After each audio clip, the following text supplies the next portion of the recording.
Kamusta mga mamis and daddies sa mga naghahanap ng mapapasyalan ngayong sem break para malibang ang inyong mga kids? Try this DreamWorks Dream Play in City of Dreams.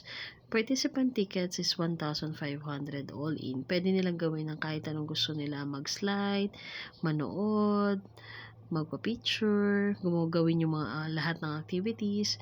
For the non-participants naman, ito yung mga papanoorin lang yung mga anak nila or ayaw nila mag-join sa mga activities na meron si Dream Play. Pwede ito sa mga gusto mag-celebrate ng mga birthdays o gusto niyo ng bonding with your family, especially with your kids.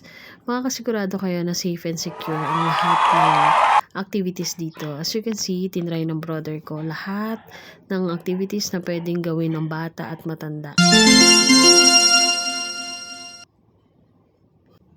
I suggest sa mga parents na mayroong mga shy kids, pwede kayo bumili ng participant tickets para mag-guide nyo sila or ma-cheer nyo sila na gawin yung mga medyo hard na activities. Hindi naman puro climbing lang ang meron dito sa DreamWorks. Meron din silang movie theater, meron din silang baking, meron din silang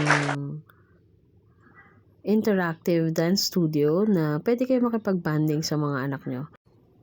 Need nyo lang i-check yung schedule or time for the theater, the storytelling booth, and the baking.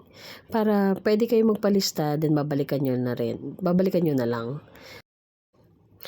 Marami rin sila ditong klase ng slide. May mababa, may mataas, may super zigzag. So, I suggest yung mga parents or one of the parent na mag-participant ticket kayo para from the top, pwede nyo silang i-guide pababa. Pwede kayo mag-slide pababa. So, para hindi sila matakot. Kasi sometimes, super dark, lalo na pagka mataas masyado yung slide na mababaan nila. Yan, maraming mga activities pa na hindi ko na-mention dito, pero for sure na mag-i-enjoy yung mga kids nyo at for sure mag-i-enjoy din ang buong pamilya. Ayan yung photos ng baking. Hindi kasi na-record ng kapatid ko, pero still, the baking session is really fun kasi ikaw mismo gagawa ng sarili mong gingerbread.